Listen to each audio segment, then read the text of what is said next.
The Blockade Runners, by Jules Verne. Chapter 7. A Southern General. The Dolphin, on arriving at the Charleston quay, had been saluted by the cheers of a large crowd. The inhabitants of this town, strictly blockaded by sea, were not accustomed to visits from European ships. They asked each other, not without astonishment, what this great steamer, proudly bearing the English flag, had come to do in their waters, but when they had learned the object of her voyage, and why she had just forced the passage of Sullivan, when the report spread that she carried a cargo of smuggled ammunition, the cheers and joyful cries were redoubled. James Playfair, without losing a moment, entered into negotiation with General Beauregard, the military commander of the town. The latter eagerly received the young captain of the Dolphin, who had arrived in time to provide the soldiers with the clothes and ammunition they were so much in want of. It was agreed that the unloading of the ship should take place immediately, and numerous hands came to help the English sailors. Before quitting his ship, James Playfair had received from Miss Halliburtt the most pressing injunctions with regard to her father, and the captain had placed himself entirely at the younger girl's service. "Miss Jenny," he had said, "you may rely on me. I will do the utmost in my power to save your father, but I hope this business will not present many difficulties. I shall go and see General Beauregard today, and without asking him at once for Mr. Halliburtt's liberty, I shall learn in what situation he is, whether he is on bail or a prisoner." "My poor father," replied Jenny, sighing. "He little thinks his daughter is so near him. Oh, that I could fly into his arms!" "A little patience, Miss Jenny. You will soon embrace your father. Rely upon my acting with the most entire devotion, but also with prudence and consideration." This is why James Playfair, after having delivered the cargo of the Dolphin up to the general, and bargained for an immense stock of cotton, faithful to his promise, turned the conversation to the events of the day. "So," said he, "you believe in the triumph of the slaveholders?" "I do not for a moment doubt of our final success, and as regards Charleston, Lee's army will soon relieve it. Besides, what do you expect from the abolitionists? Admitting that which will never be, that the commercial towns of Virginia, the two Carolinas, Georgia, Alabama, fall under their power, what then? Will they be masters of a country they can never occupy? No, certainly not. And for my part, if they are ever victorious, they shall pay dearly for it." "And you are quite sure of your soldiers?" asked the captain. "You are not afraid that Charleston will grow weary of a siege which is ruining her?" "No, I do not fear treason. Besides, the traitors would be punished remorselessly, and I would destroy the town itself by sword or fire if I discovered the least Unionist movement. Jefferson Davis confided Charleston to me, and you may be sure that Charleston is in safe hands." "Have you any Federal prisoners?"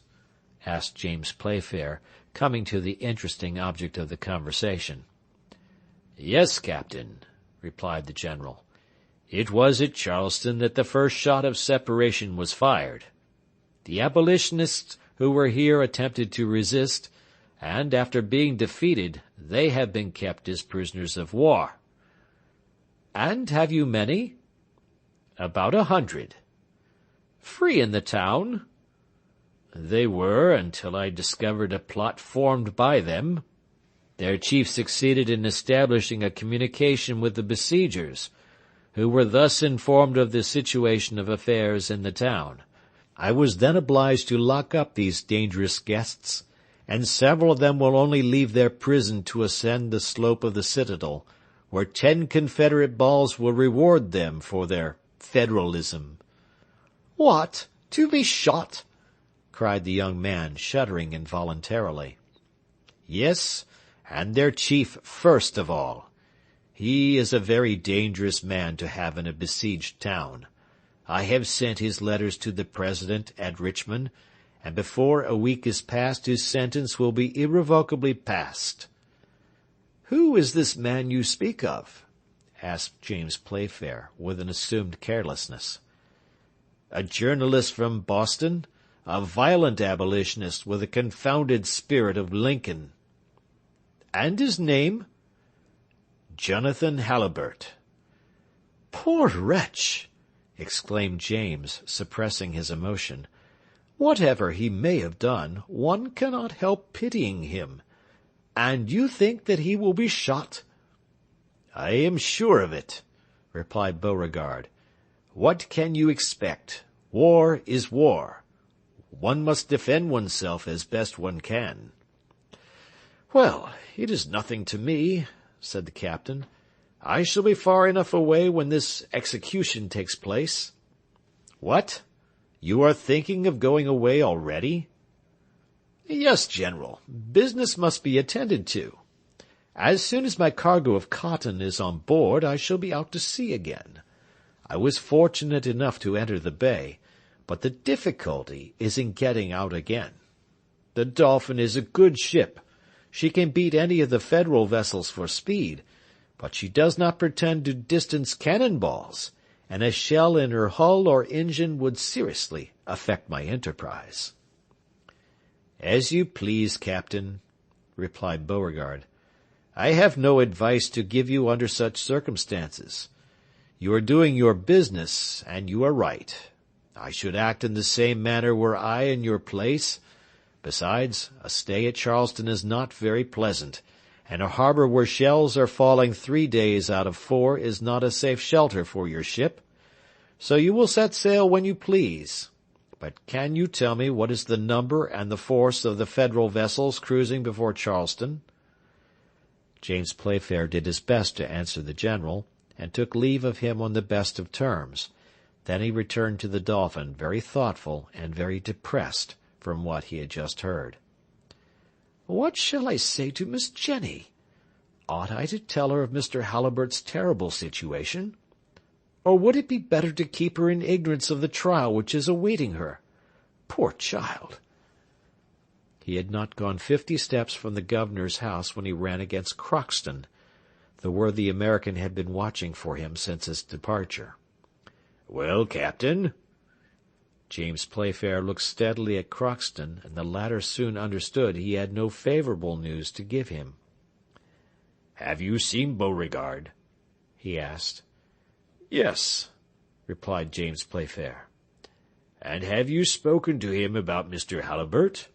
"No, it was he who spoke to me about him." "Well, Captain?" "Well, I may as well tell you everything, Crockston." "Everything, Captain." "General Beauregard has told me that your master will be shot within a week." At this news, anyone else but Crockston would have grown furious or given way to bursts of grief, but the American, who feared nothing, only said, with almost a smile on his lips, "Pooh! What does it matter?" "How? What does it matter?" cried James Playfair.